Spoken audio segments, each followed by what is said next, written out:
Bismillahirrahmanirrahim. Assalamualaikum warahmatullahi wabarakatuh. Asyhadu an la ilaha illallah, asyhadu anna Muhammad Rasulullah. Allahumma sholli ala sayyidina Muhammad wa ala ali sayyidina Muhammad. Kama sholaita ala sayyidina Ibrahim wa ala ali sayyidina Ibrahim. Bil alamina innaka Hamidum Majid. Sebelumnya kita panjatkan dahulu doa kepada Gusti Allah ingkang Maha Agung. Untuk saudara kita yang telah memberikan sholawat berupa infak dakwah dalam channel ini, sehingga channel ini dapat eksis hadir ya ke ruang-ruang kalian semuanya. Bismillahirrahmanirrahim.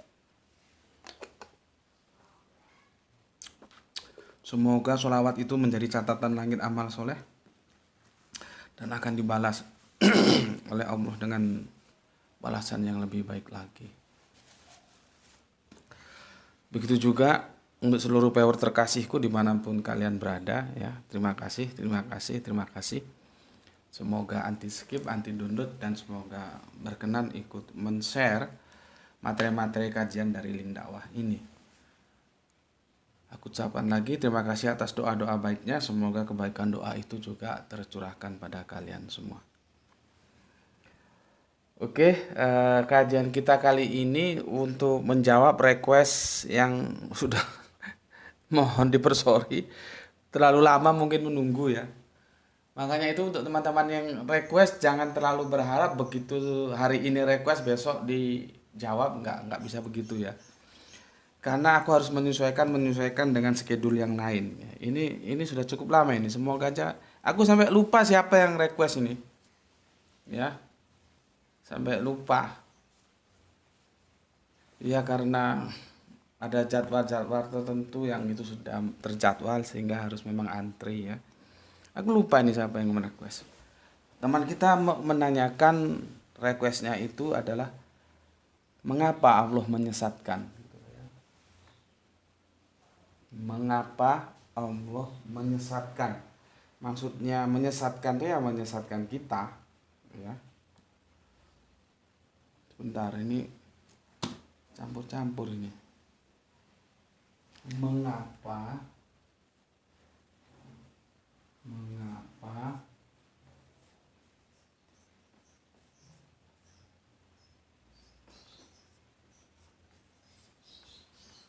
Allah menyesatkan. Ini tajuk kita. Ini seri pertama. Sudah aku hampir bisa pastikan ini nggak bisa selesai satu seri. Maka aku bikin ini seri pertama. Artinya ada seri berikutnya. Pertanyaan ini gampang-gampang sulit. Ya, gampang-gampang sulit pertanyaan ini. Kenapa Allah menyesatkan? Kalau sudah disesatkan Allah, siapa yang mau bisa selamat? Siapa mau bisa keluar dari kesesatan itu? Begitu ya kerangka berpikirnya. Ya. Aku coba ingin mendapatkan second opini dari teman-teman yang aku anggap pakar, dan itu bukan personal di grup kajian Al-Quran. Ternyata nggak ada juga yang mampu menjawab. memang ini aduh, gampang susah. Jawabnya gimana ini? Aku harus hati-hati. Kalau nggak hati-hati menjawabnya nanti justru jadi bumerang. Ya, justru jadi bumerang. Makanya aku harus membuat sebuah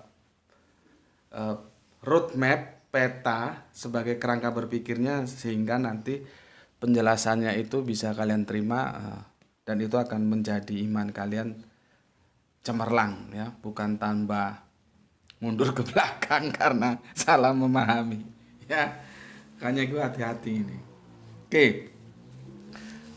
Sebetulnya pernyataan ini tuh ada di berapa surat ya? Sebentar aku lihat. Ada di ini akan aku jelaskan belakangan ya, maka aku sebut hurufnya aja, angkanya saja ya.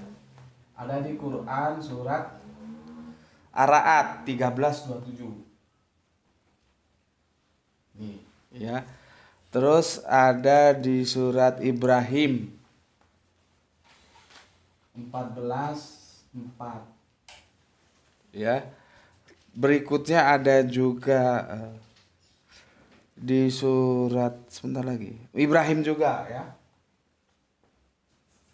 14:27. Ada juga nanti di surat Fatir, surat 35 ayat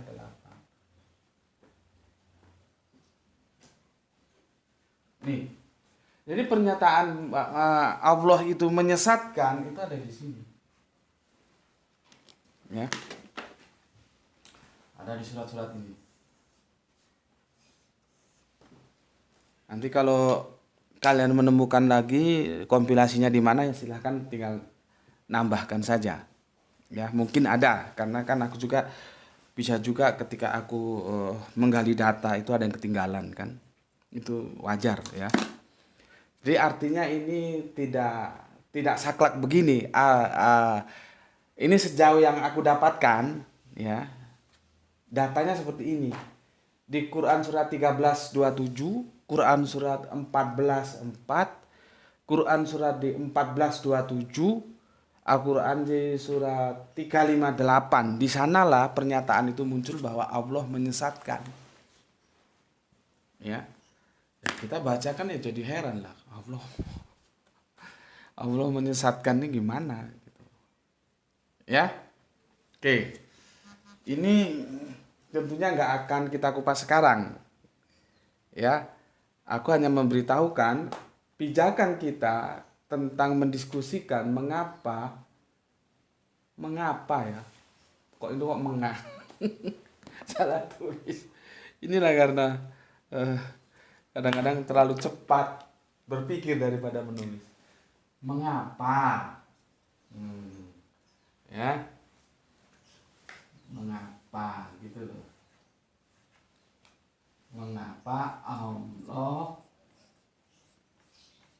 menyesatkan? Gitu loh. Mengapa Allah menyesatkan? Kerisauan itu berpijak pada paling tidak, mungkin ada lagi silakan ditambahkan, tapi sejauh yang aku tahu di ayat ini paling tidak ada 4 ayat ini, 13:27, 14:4, 14:27, 358 Allah menyesatkan tekstual. Dan aku sudah kompil ke beberapa teman-teman, ini terjemahnya salah nggak ini? Karena kan kita akan berbasic kepada terjemahan, maka terjemahan dulu yang kita lihat. Kerangka berpikir kita berbasic pada terjemahan. Maka sebelum itu terjemahannya harus kita legalisir dulu gampangnya gitu ya. Apakah dia sudah diterjemahkan sesuai dengan original teksnya atau tidak gitu. Nah, tadi aku tanya-tanya, coba menurutmu gimana ini? Ya sudah tidak ada masalah di terjemahannya. Memang terjemahannya itu Allah menyesatkan gitu. Oke. Berarti kita sudah tidak ada masalah tentang terjemahan, kita tidak perlu mendekonstruksi karena itu sudah benar terjemahannya Allah menyesatkan. Oke ya. Ini tuh, taruh situ dulu. Atau taruh sini aja nanti Bapak perlu lagi. Ya, ini sudah ya, aku hapus ya karena ini sekedar pemberitahuan pijakannya di sini. Nanti kita bicarakan ini sesuai dengan aliran pemikirannya nanti sampai di mana. Oke.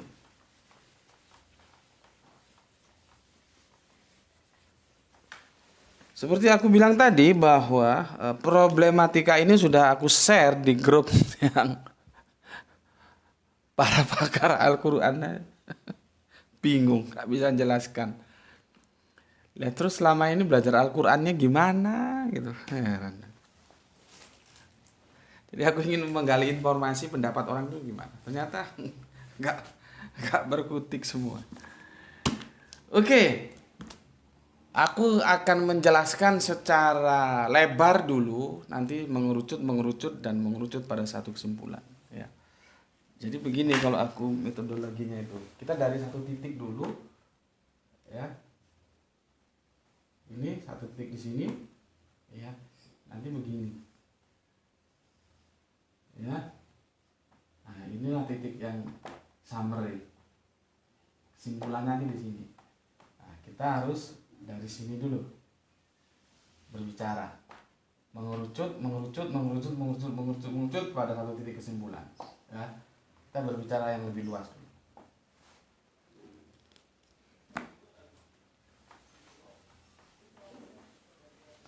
Oke.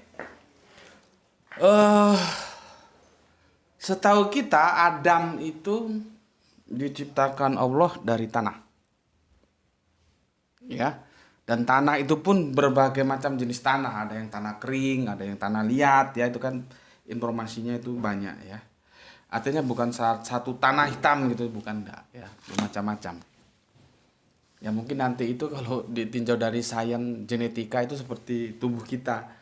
Ada kalsium, kalium, ada jadi tulang, jadi lemak, mungkin kan, aku kan tidak pakar genetika. Karena kalau dilihat bahan bakunya itu meskipun tanah, macam-macam tanah itu kan. Ada yang tanah kering seperti tembikar, ada yang macam-macam lah, ya. Itu Adam. Terus kita tentunya sebetulnya kita itu diciptakan dari bahan baku yang bernama itu sperma dan sel telur, ya, antara bibit dari bapak dan dari ibu, dan itu bersemayam dalam rahim ibu kita, ya.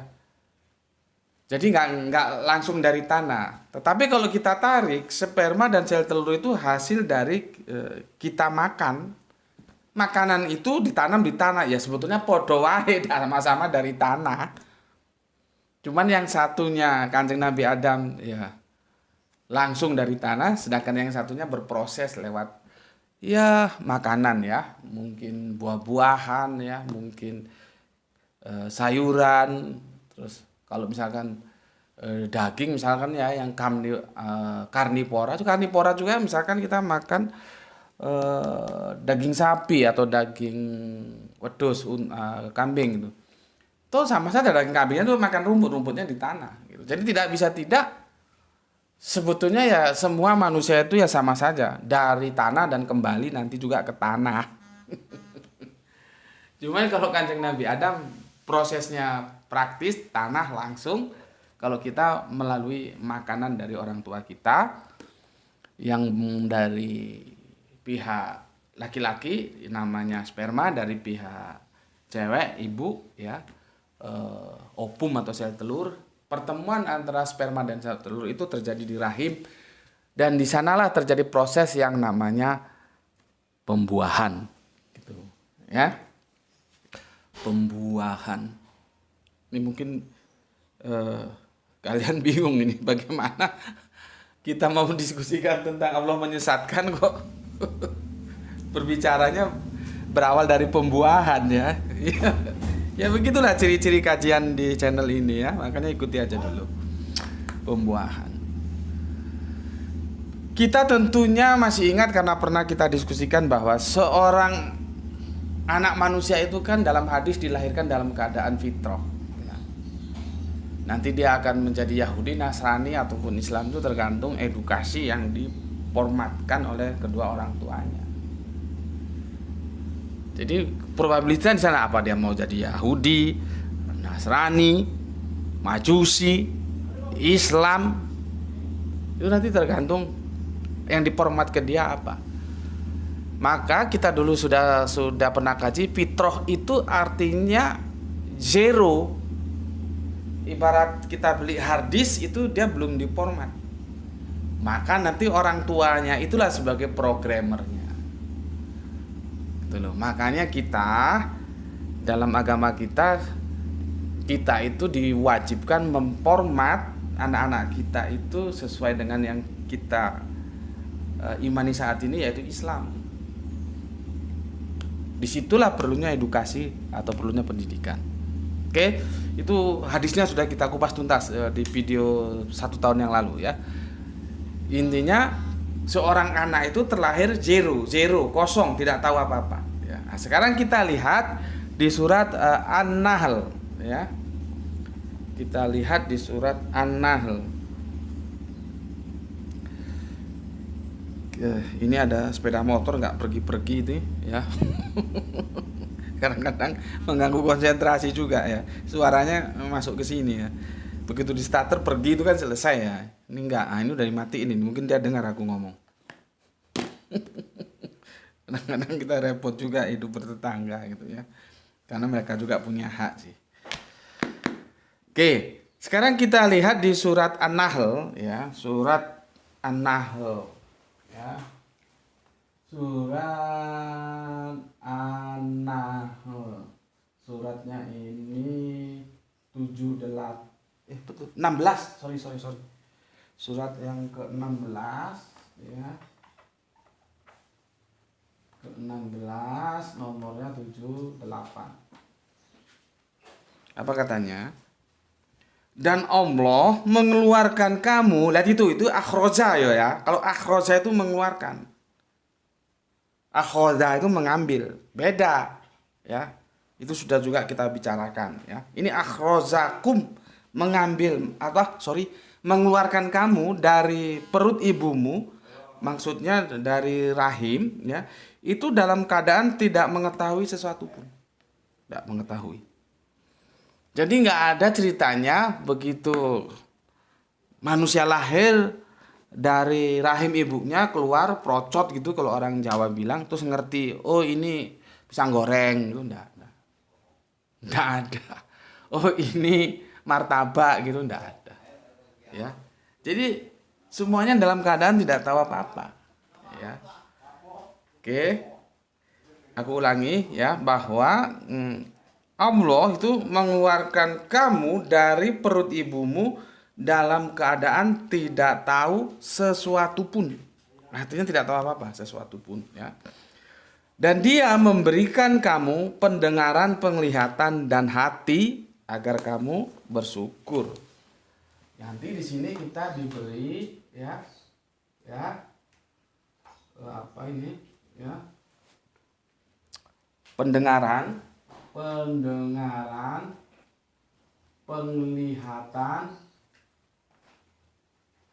dan ini hati. Ini yang agak repot menerjemahkan hati ini ya. Kalau di sini kan hati itu apa ya? Pusat kesadaran, ada yang mengatakan begitu. Ya.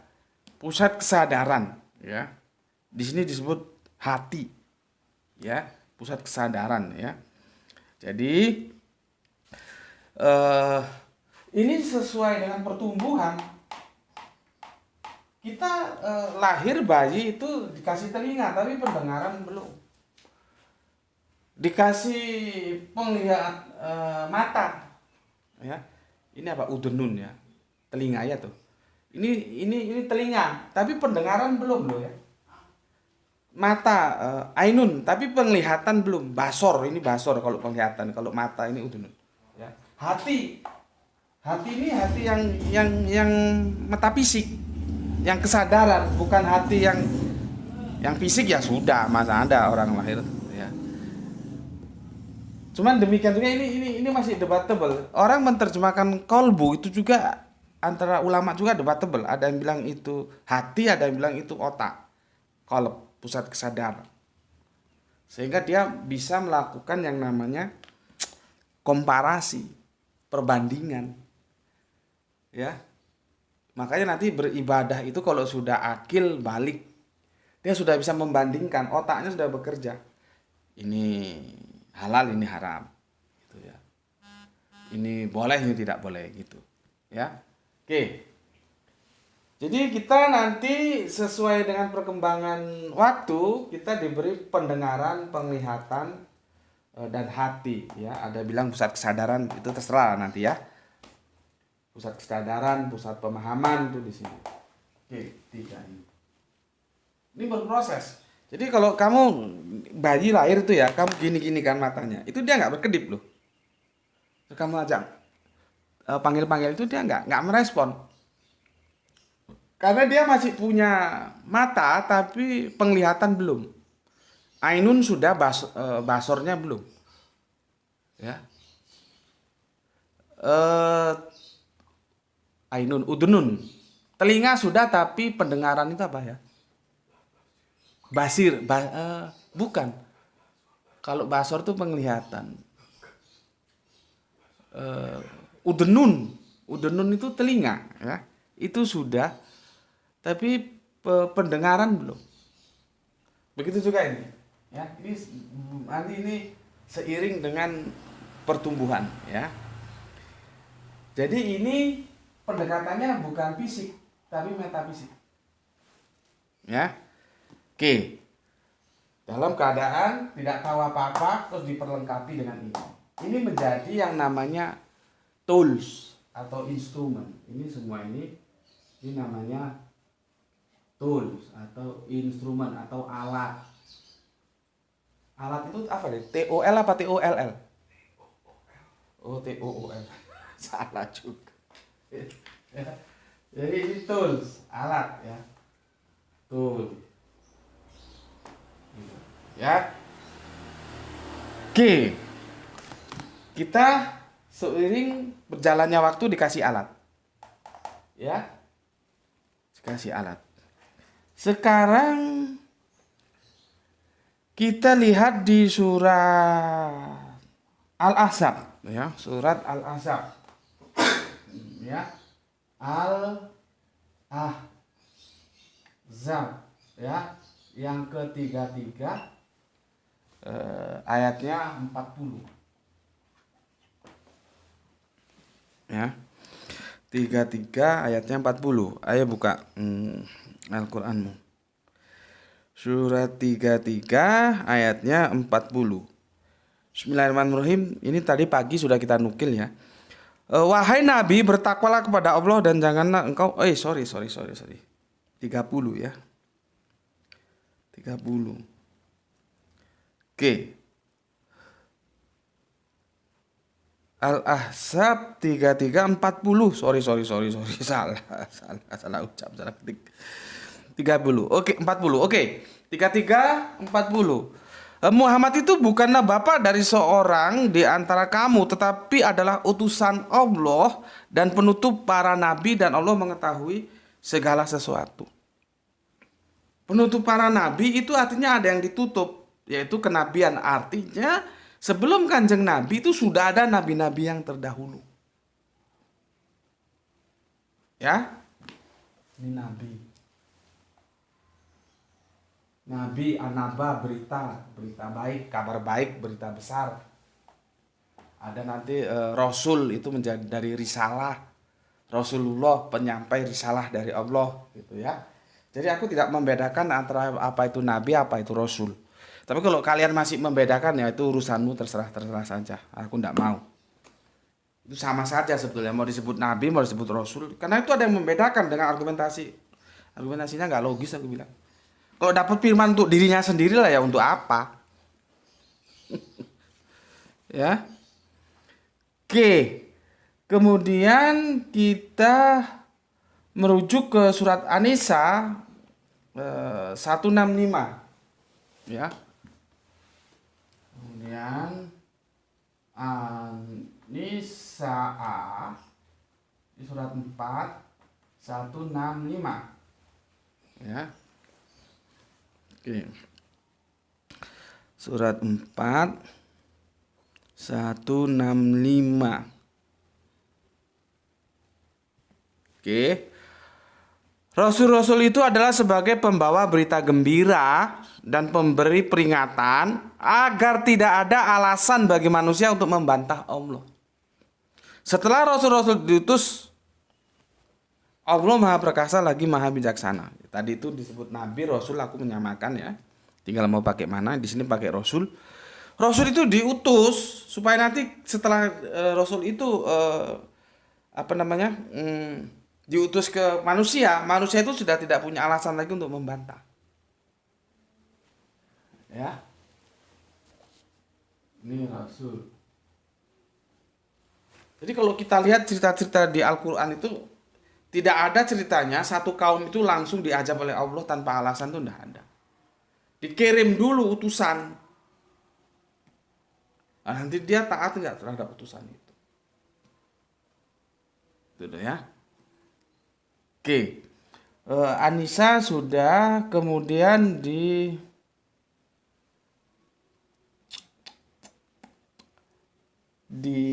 apa ini ya? Sebentar. Anissa di Al-Hadid di 5725 ya. Ya, Al-Hadid 5725. Al-Hadid ya. Surat kepiro Al-Hadid ini? 57 ya. 25. Apa kita lihat? Buka Al-Qur'anmu. Quran surat 57 25 ya. 57 25. Bismillahirrahmanirrahim. Sungguh telah kami mengutus rasul-rasul kami dengan bukti-bukti yang nyata, dan kami turunkan bersama mereka para rasul itu kitab dan raca. Ini raca jangan dipahami timbangan ya, nanti bisa kacau ya. Agar manusia dapat berlaku adil. Dan kami menciptakan besi yang mempunyai kekuatan hebat dan banyak manfaat bagi manusia, dan agar Allah mengetahui siapa yang menolongnya, ya, artinya menolong agamanya. Dan rasul-rasulnya, yaitu yang disebut dengan bersolawat, mendukung, menolong ya. Walaupun Allah tidak dilihatnya, sesungguhnya Allah Maha Kuat dan Maha Perkasa. Itu lengkapnya. Yang mau kita ambil di sini adalah sesungguhnya kami telah mengutus rasul-rasul kami dengan bukti-bukti yang nyata, dan kami turunkan bersama mereka kitab. Ini, ya, ini kitab ini. Kitabullah. Ya. Kitabullah. Oke. Ini tentunya ada lain ya, ada di ayat lain juga ada ini, tapi aku tampilkan itu dulu ya di surat ini. Ya. Kitabullah. Atau aku tambah nanti di surat 2 ya, ayatnya yang ke berapa? Sebentar. Surat Al-Baqarah, surat di awal itu ya, surat 2 ayat 2 ya. Ini Al-Baqarah suratnya 2 ayatnya 2. Ya itu kitab, sama dengan kitabnya di sini universal, kitabullah, di sini merujuknya ke Al-Qur'an. Kitab atau Al-Qur'an. Oke. Ya. Aku jelaskan dulu di sini. Manusia terlahir itu nggak tahu apa-apa di sini. Ya, maka untuk mengimbangi ketidaktahuannya itu, untuk menjadi tahu, diberilah tools yang namanya pendengaran, penglihatan, dan hati. Ya. Tapi ini kan masih tools, masih instrumen, masih alat. Dia itu bukan sebuah benda yang terus bisa membuat orang tidak tahu menjadi tahu. Tidak bisa. Ini hanya benda, tools, instrumen. Ya. Maka untuk dia menjadi tahu, itu pengetahuannya itu ada di sini nih loh. Di Kitabullah ini loh. Ya. Di Kitabullah ini. Ya. Tetapi ini kan kitabnya ini teorinya ya, kitabnya. Dia tidak bisa langsung belajar sendiri. Dia perlu rabi. Rabi itu guru. Nah, ini dia. Nabi dan Rasul ini gurunya. Ya. Jadi ini adalah gurunya. Ini materinya. Nampak ya? Ya. Ini instrumen untuk bisa memahami materi ini sehingga orang dari tidak tahu menjadi tahu. Oh, sudah 30. Jelas ya? Dari tidak tahu supaya dia tahu, dia perlu ilmu, materi. Itu ada dalam mana? Dalam kitabullah. Ini materinya. Tapi untuk mengerti materi perlu pembimbing, perlu guru, yaitu diturunkanlah para nabi. Ya. Waduh, gimana ini? Kita lanjutkan dulu ya. Yang jelas kamu di sini ngerti ya, bagaimana orang itu dari tidak tahu menjadi tahu. Dari lahir tidak tahu apa-apa, akhirnya menjadi tahu apa-apa. Ya, karena sudah dipersiapkan tools, dikasih guru, dikasih materinya dikasih. Gitu loh. Oke. Minum dulu. Bismillahirrahmanirrahim.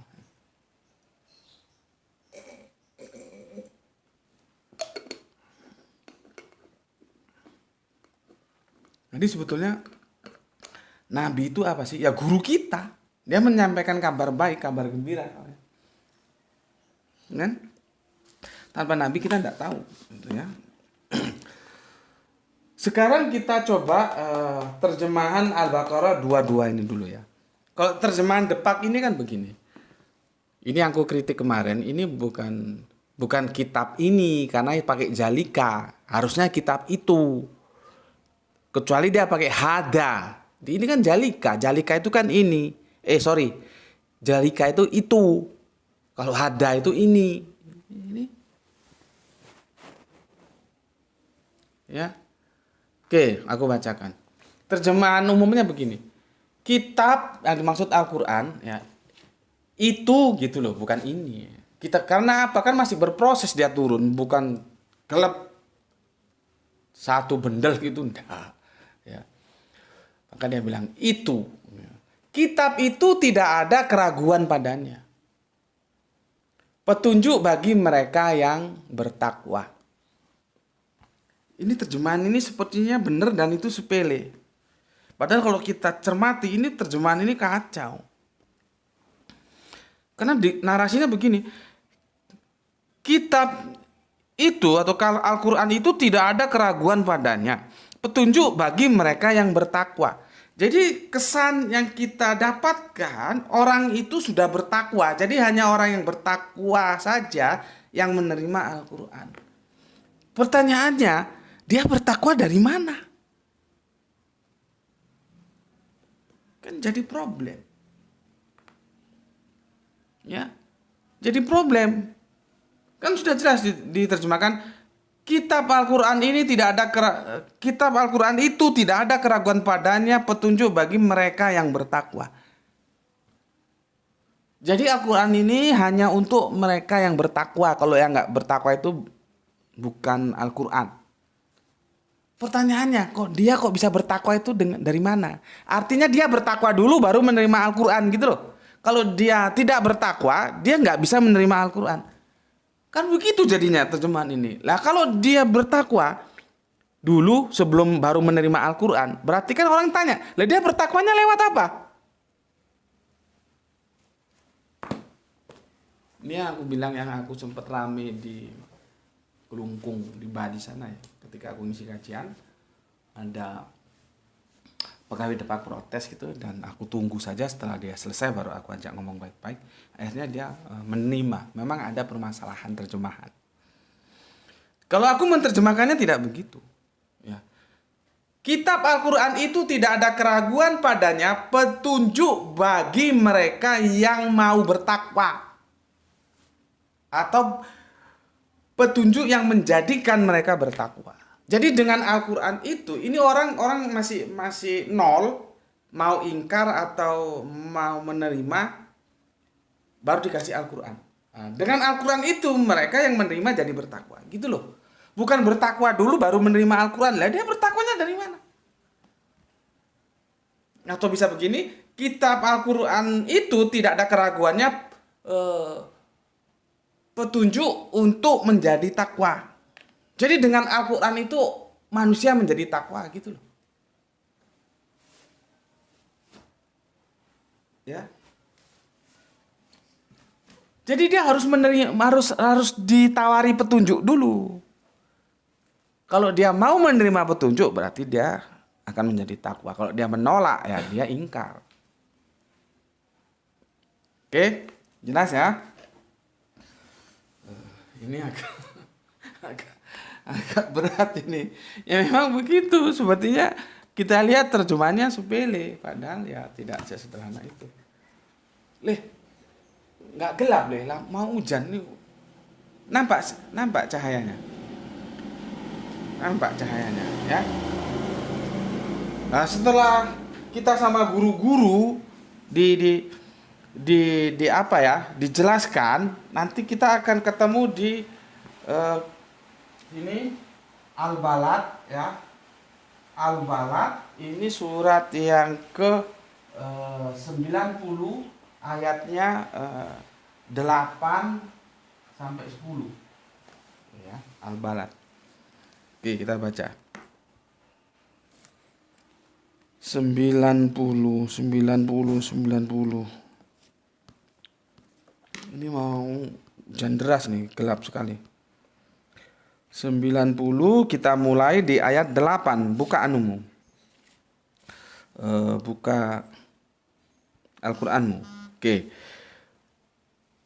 Jadi aku bilang kemarin kan Allah menciptakan berpasang-pasangan kan? Nah, ini di sini juga diperjelas bahwa bukankah kami telah menjadikan untuknya sepasang mata kanan kiri, ya. Dan lidah dan sepasang bibir. Ya kalau bibir atas bawah dia vertikal, ya. Kalau mata kan horizontal. Dan kami telah menunjukkan kepadanya 2 jalan.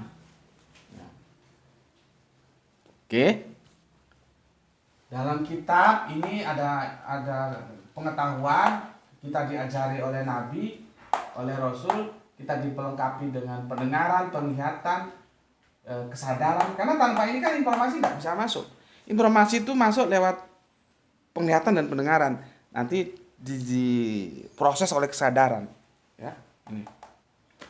Oke, setelah itu di sini dijelaskan bahwa ada 2 jalan, dua jalan, ya, ada 2 jalan, ya, dan kami telah menunjukkan kepadanya 2 jalan, ya. Tetapi ini kelanjutannya, ya. Tetapi ia tidak menempuh jalan yang mendaki dan sukar. Dan tahukah kamu apakah jalan yang mendaki dan sukar itu? Yaitu melepaskan perbudakan hamba sahaya. Aku sudah jelaskan kemarin, semangat Islam itu melepaskan perbudakan karena perbudakan itu dilarang dalam Islam. Seperti kemarin waktu kita Ramadan, ya, cerita tentang bukan sahabat Utsman lupa bayar zakat, ya. Dia jual ontanya dan yang paling bagus dan dia gunakan duitnya untuk memerdekakan budak. Jadi semangat Islam begitu. Kamu ada salah, tebus, bebaskan budak, supaya perbudakan itu tidak ada. Maka kalau kita memahami yang sudah kita bahas kemarin, milkul yamin, ya, bagaimana menikahi budak itu budak dari hasil peperangan, ya, bukan perbudakan yang itu warisan dari kebudayaan masa lalu, karena budaya perbudakan sudah lama, sejak di perjanjian lama sudah ada, ya. Ini kalian harus paham. Itu sudah kita bahas dulu kan. Oke. Nah, di sini ini sebetulnya 2 jalan itu mewakili, ya. Ini tadi dicontohkan, diwakili melepaskan budak itu kan kebaikan. Maka di sini dua jalan itu menjadi jalan yang baik dan buruk. Gitu loh. Ya. Ada jalan baik, ada jalan buruk. Nah, makanya mungkin kamu agak aneh kalau aku bilang, Al-Qur'an itu tidak hanya menjelaskan kebaikan loh ya. Al-Quran itu juga menjelaskan keburukan. Aku waktu pertama kali ngaji sempat kaget, loh masa sih Al-Quran itu menjelaskan keburukan? Kata guru ngajiku, ya iyalah. Cuman goalnya berbeda. Al-Quran menjelaskan kebaikan supaya itu kamu lakukan. Al-Quran menjelaskan keburukan supaya itu kamu tinggalkan. Tetapi yang harus kita ketahui, Al-Quran itu menjelaskan kebaikan dan menjelaskan keburukan. Dua-duanya dijelaskan. Karena kalau hanya dijelaskan salah satu, kita tidak tahu yang baik mana, yang buruk mana. Ya, kan harus ada komparasinya. Maka seperti kita tahu, Al-Quran menjelaskan tentang tijaroh, jual beli. Ya, dan itu bagus. Tapi Al-Quran juga menjelaskan riba, rentenir. Nah, itu kan tidak bagus. Maka kalau nggak dijelaskan kita nggak tahu. Oh gini nih rentenir dilarang sama Allah. Kita nggak tahu. Makanya dijelaskan supaya tahu. Kemudian Al-Quran menjelaskan nikah. Tapi Al-Quran juga menjelaskan tentang zina. Nah, itu begitu ya. Cuman kalau kita nggak ngeh gitu, kita kaget, seperti aku dulu kaget loh, masa sih Al-Quran menjelaskan keburukan gitu kan. Paham kita kitab suci gitu ya, terus mestinya suci itu ya bagus, baik, maka dia hanya menjelaskan kebaikan. Nah pertanyaannya, kalau kita dijelaskan kebaikan, kita taunya hanya yang baik-baik saja, nanti yang buruk kita tidak tahu. Ternyata setelah aku ngaji dijelaskan tidak. Al-Quran itu menjelaskan kebaikan, juga menjelaskan keburukan, tapi goalnya berbeda. Baik itu kamu ambil, buruk itu kamu tinggalkan. Karena kalau tidak sama-sama dijelaskan baik dan buruk, nanti kacau. Oke, di sini kita tahu bahwa ada dua jalan, jalan baik dan jalan buruk. Tuh ya, jalan baik dan jalan buruk. Oke, terus kita ke surat Al-Kahf surat 18 itu surat apa ya? Surat ke-18. Surat ke-18. Al-Kahf. Surat ke-18 29 ya. Berapa tadi? Belum 1 jam kan? 43. Belum 1 jam. Al-Kahf. Ya, surat ke 18 nomor ayatnya 29 ya, 29 ya, 29.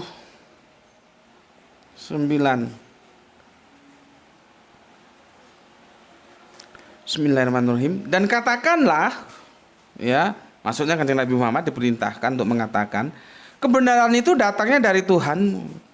Barang siapa menghendaki beriman, hendaklah dia beriman. Dan barang siapa menghendaki kafir, biarlah dia kafir.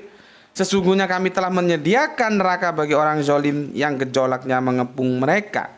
Jika mereka meminta pertolongan, mereka akan diberi air seperti besi yang mendidih yang menghanguskan wajah. Itulah minuman yang paling buruk dan tempat istirahat yang paling jelek.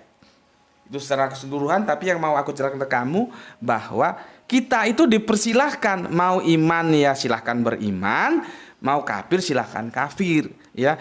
Kebenaran itu datang dari Tuhanmu. Barang siapa menghendaki beriman, ya silahkan beriman.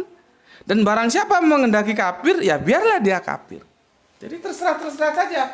Lu sudah dikasih tahu ini jalan baik, jalan buruk. Lu juga nggak dipaksa di sini. Di sini ada terserah mau iman, mau kafir. Ya, terserah mau iman mau kafir, pilihan lu. Kenapa kamu diberikan kebebasan untuk memilih? Karena ini loh, sudah ada pusat kesadaran ini loh. Ya, ada pendengaran, penglihatan, dan sudah dijelaskan di kitab-kitabnya ini, sudah dijelaskan oleh guru kita yaitu para nabi. Jadi kamu punya otak. Dan karena kamu punya otak, itulah kamu dimintai pertanggungjawaban atas otakmu. Makanya aku bilang, orang kafir, ya, tidak Islam, itu dia tidak akan masuk neraka. Tidak apa-apa orang menjadi kafir dan dia tidak akan dituntut tidak masuk neraka. Hanya syaratnya harus dipenuhi. Apa? Dia gila dulu. Jadi kalau ada orang gila, dia tidak berislam, itu tidak apa-apa. Dia tidak akan dituntut karena dia gila. Kuncinya di sana. Kenapa kita nanti dituntut? Kamu iman apa kafir? Harus dipertanggungjawabkan. Karena kita diberi kesadaran ini loh. Ya. Dan diberi pendengaran, penglihatan, itu sini sudah dipersiapkan. Nah, karena ini sudah diberi, Nabi sudah diberi sebagai guru, kitab teoritisnya sudah diberi, akhirnya diberi pilihan. Ini kamu sudah tahu ini jalan baik, kamu sudah tahu ini jalan buruk. Kemudian kamu diberi kebebasan. Kamu mau iman ya iman, kamu mau kafir ya kafir. Gitu loh. Maka akan ditambah lagi, ini mau ingat di surat Al-Baqarah, ya. Surat Al-Baqarah, surat kedua nomornya sebentar, 256. Ini sebetulnya universal. Ya. Tapi karena kita berbicara dalam tempus delicti Islam, ya bisa lah. Artinya tidak dipaksa orang menjadi Islam. Sebetulnya itu dinnya, itu masih universal, tidak. Itu masih apa ya bahasanya itu? Belum makrifat dia, masih nakiroh. Masih umum, din umum. Karena aku sudah bilang Kanjeng Nabi terdahulu juga ya din, ya. Baru nama itu kan nanti tergantung tempusnya masing-masing. Cuman karena kita di era tempusnya Islam ya nggak apa-apa dipahami Islam. Jadi artinya tidak ada paksaan orang untuk menjadi Islam, nggak dipaksa. Sebetulnya itu la ikraha fid din, tidak ada paksaan orang untuk beragama. Nggak ada, Allah nggak mau paksa-paksa. Ya, ini bebas. Makanya ketika aku nulis di YouTube dulu, bukan di Facebook banyak yang protes, aku bilang Islam itu liberal, gitu loh. Artinya apa? Islam itu bebas. Ayatnya mana ini? Karena orang salah baca, terjebak judul, akhirnya aku diamuk-amuk. Karena aku kalau nulis mesti panjang. Dia baca baru sepotong, terus ngamuk ke aku. Ya tapi ya gitu, tak biarin ngamuk, nanti diam sendiri, dia mulutnya capek. Tapi kalau yang sudah ngerti akhirnya minta maaf. Oh ternyata maksudnya begini toh. Iya, Islam itu bebas, ya liberal. Artinya apa? Nggak dipaksa orang. Kamu harus masuk Islam, kamu harus sunat. Nggak ada. Karena sudah ini tahapan-tahapan ini dilampaui. Dari kamu nggak ngerti apa-apa lahir, kamu diberi pendengaran, penglihatan, hati atau kesadaran sebagai tools. Kemudian dikasih buku, kitab sebagai teorinya. Dikasih guru, 25 guru yang kita tahu, ya, untuk mengajarkan ilmu-ilmu Allah ini kepada kita, sehingga kita dari tidak tahu menjadi tahu. Setelah tahu, kamu tahu ini jalan baik, ini jalan buruk, dijelaskan semua. Kamu tahu itu, ya sudah, dikasih kebebasan. Kamu mau iman atau mau kafir, terserah. Ya. Berikutnya dijelaskan, la ikraha fid din, tidak ada paksaan. Tapi ingat di sini ada kesadaran. Karena inilah kita nanti ada dituntut. Jadi ini namanya kebebasan bertanggung jawab. Kamu dikasih kebebasan, tapi nanti ada bertanggung jawab terhadap pilihan-pilihanmu itu. Itu loh ya. Oke. Dari sini sudah jelas ya, maka aku akan jelaskan. Berikutnya aku mau jelaskan. Sudah ya? Nanti kamu bisa screenshot lah.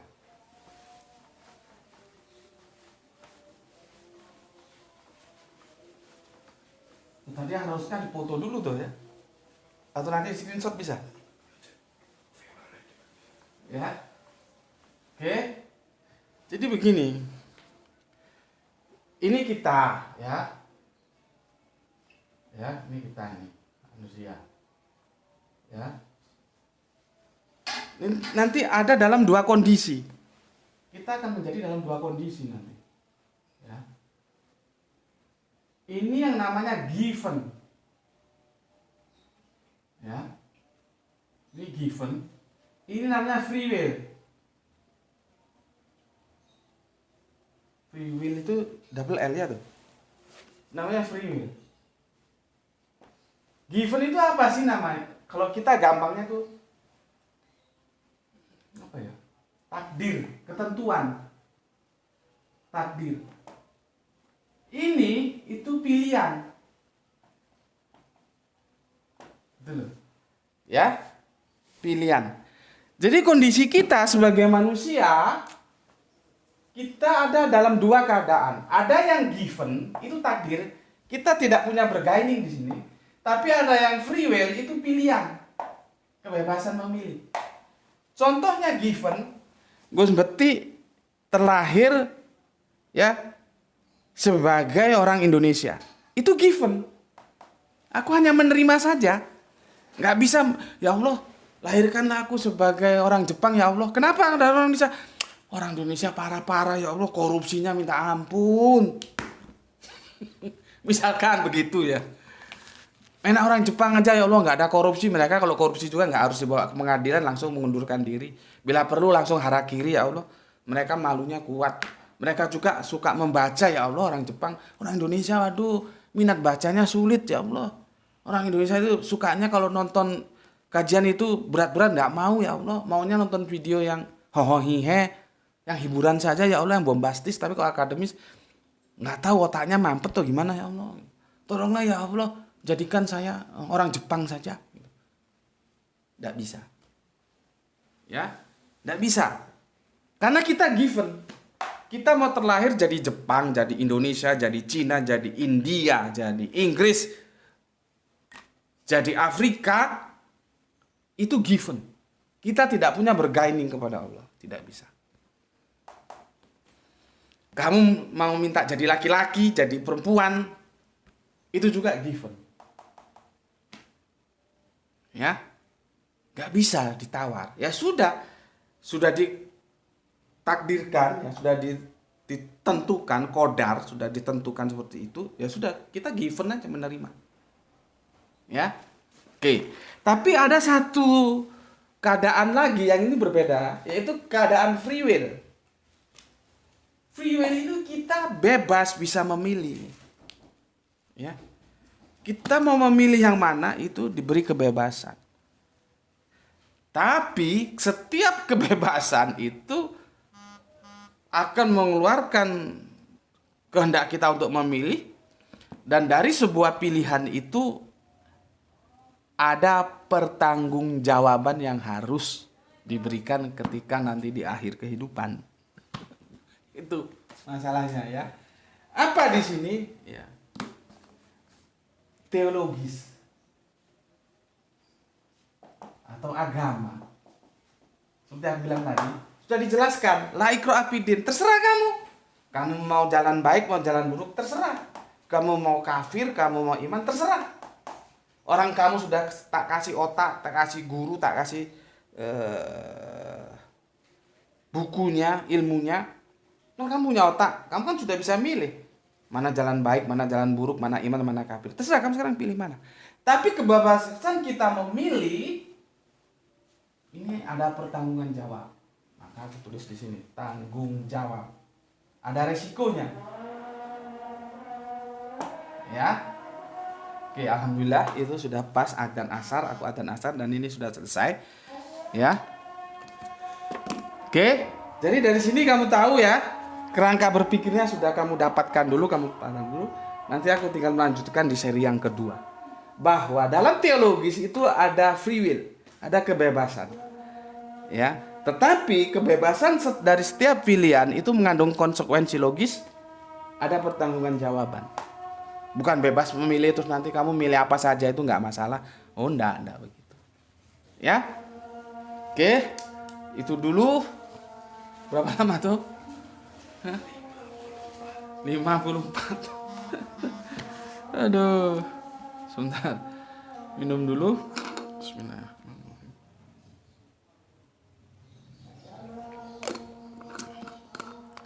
Itu dulu yang bisa aku sampaikan. Aku berdoa untuk kalian semua. Semoga selalu mendapatkan rezeki yang barokah dan dilimpahkan kesehatan. Begitu juga aku tolong doakan. Kita saling mendoakan lah sesama saudara, ya. Semoga aku juga bisa keluar dari semua permasalahan yang ada, ya. Sehingga kita ini sama-sama dalam suasana yang itu bisa membawa kita dalam memandang masa depan itu dengan optimistis. Karena apa? Ada harapan. Harapan itu yang menjadikan kita optimis. Kalau sudah nggak ada harapan, orang Sumatera bilang putus asa. Itu hidup sudah nggak enak gitu ya. Nah, untuk meraih harapan itu kan probability, maybe yes, maybe no. Nggak mesti yes, kadang-kadang ya no. Makanya kita perlu doa, dan Kanjeng Nabi mengajarkan kepada kita, mintalah kepada siapa kamu didoakan, karena kita tidak tahu dari mulut siapa doa itu terkabulkan. Dan aku punya sekian banyak viewer, aku nggak tahu. Mungkin salah satu dari antara kalian yang mendoakan aku itu Allah kabulkan, alhamdulillah. Terima kasih, ya. Maka dari itu aku juga mendoakan kalian semoga sehat, mendapatkan rezeki yang barokah, ya, dan selalu dalam iman Islam. Nih sampai di sini kajiannya. Kalau kamu setuju, like, enggak setuju, dislike, tinggalkan, enggak ada masalah. Bismillahirrahmanirrahim. Alhamdulillahirabbil alamin.